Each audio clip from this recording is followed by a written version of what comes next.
Assalamualaikum warahmatullahi wabarakatuh. Sahabat sekalian, setiap pemimpin pasti akan mengalami krisis di dalam organisasi. Bagi pemimpin-pemimpin yang berpengaruh, krisis adalah sebuah tantangan yang harus mereka hadapi dengan semangat, dengan sikap positif, dan juga mereka akan mendekati krisis dengan mengerahkan seluruh kapasitas dan kompetensi yang mereka miliki.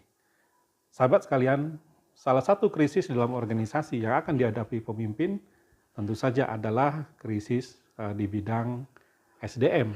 Ya.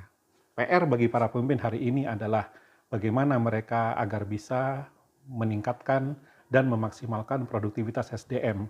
Kinerja rendah di sebagian besar lini organisasi adalah penyebab organisasi gagal di dalam mencapai target-target kinerjanya yang paling strategis.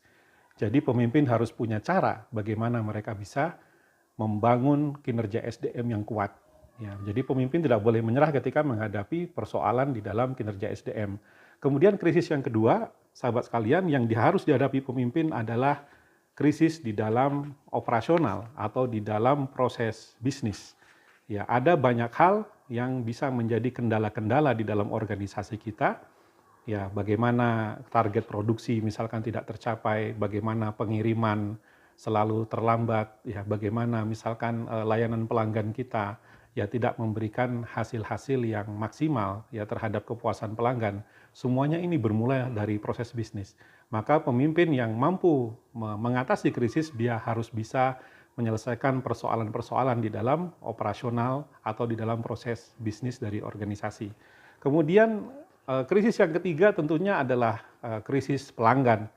Ya, ketika organisasi mengalami penurunan ya di dalam penjualan, brand yang terus lesu atau menurun drastis, kemudian juga pangsa pasar yang terus mengecil, kemudian tidak bertambahnya pelanggan dari organisasi ataupun perusahaan, ini adalah tantangan-tantangan yang harus dihadapi pemimpin dengan semangat tinggi.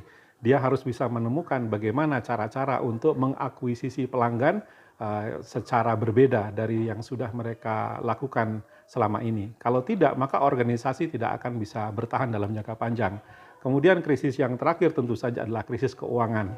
Ini pasti akan dihadapi oleh semua pemimpin. Ya. Ketika organisasi mengalami decline atau menurun atau barangkali mengalami suatu persaingan dengan kompetitornya, maka krisis keuangan ini akan terjadi di dalam organisasi. Ketika pemimpin tidak berusaha semaksimal mungkin untuk menemukan solusi-solusi untuk meningkatkan kinerja finansial atau kinerja keuangan organisasi, ya maka organisasi